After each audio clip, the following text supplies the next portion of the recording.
Welcome to part 14 of my Western Roman Empire campaign. Imperator Octavius had made it.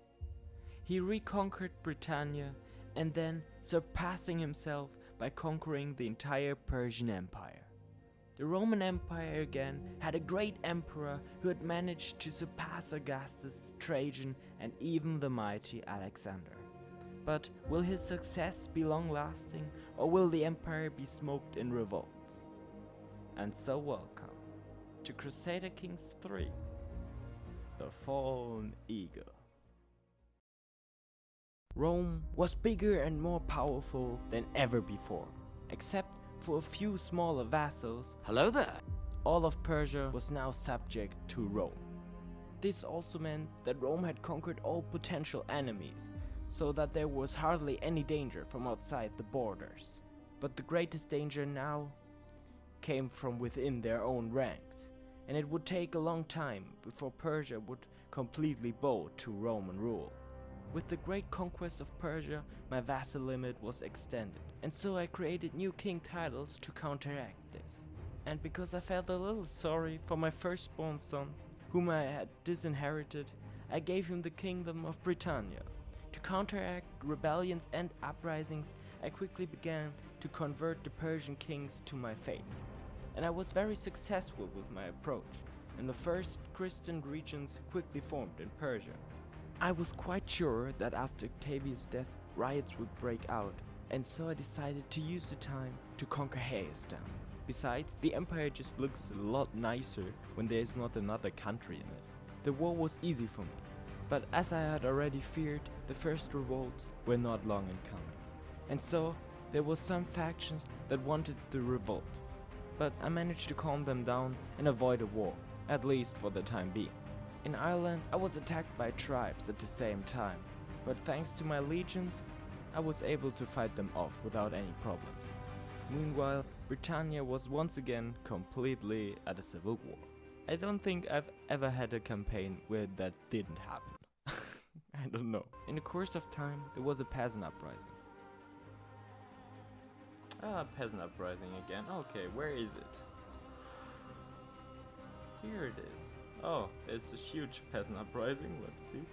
Oh yeah. Oh yeah, that's a huge peasant uprising. But I was able to end it quickly. Oh. That was a short peasant uprising. A lot of time went by and I concentrated a lot on developing the empire and avoiding civil wars. Roman culture also began to spread more widely. To support this, I started to educate the children of the greatest kings of the empire and make them into little Romans, so that they could later spread the Roman culture in their kingdoms. Thus, there was a long period of peace and development. But it was not to last forever, for Octavius authorized further expansionist wars. The imperial laws were now all at the highest level, and I hadn't really worried about them for a long time. Despite the considerable strength of the empire, there were still invasions from smaller nations. They actually declared war against me. What? What? Okay. But they were simply too military inferior to pose a threat. Octavius was now in his 70s, and many advisors advised him to rest and relax as he had achieved enough. But Octavius responded that as long as he was alive, the empire should expand. And so he launched a major offense against the Mervian kingdom. But during the conquest, Octavius felt that he did not have much time left, and he was proved right. No. Oh, he couldn't bring his last war to an end. There it is. The end of maybe one of the greatest emperors in the whole series. And so Octavius died of old age at the age of 79 years without being able to finish his war. I personally found the epilogue of Octavius here is not exactly justified for such an emperor. For this reason, I will leave the task of summoning up his life story to you guys. I will take up the best points in the next video.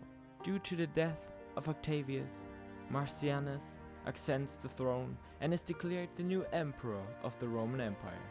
But he has to follow in big footsteps, and it is to be expected that his father's successes will forever overshadow him.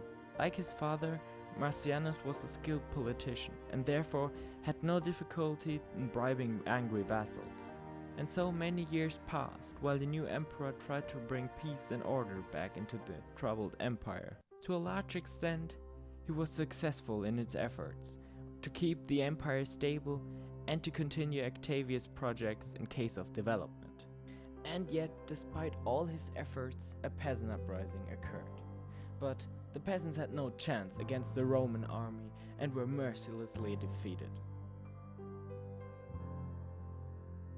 Like his father, Marcianus wanted to prove himself as a great and strong emperor in the war, and so he launched the first war of expansion against a neighboring kingdom. Thanks to the Roman army, he was able to achieve a decisive victory. Now it remains to be seen whether he can achieve the same great successes as his father or remain in his shadow.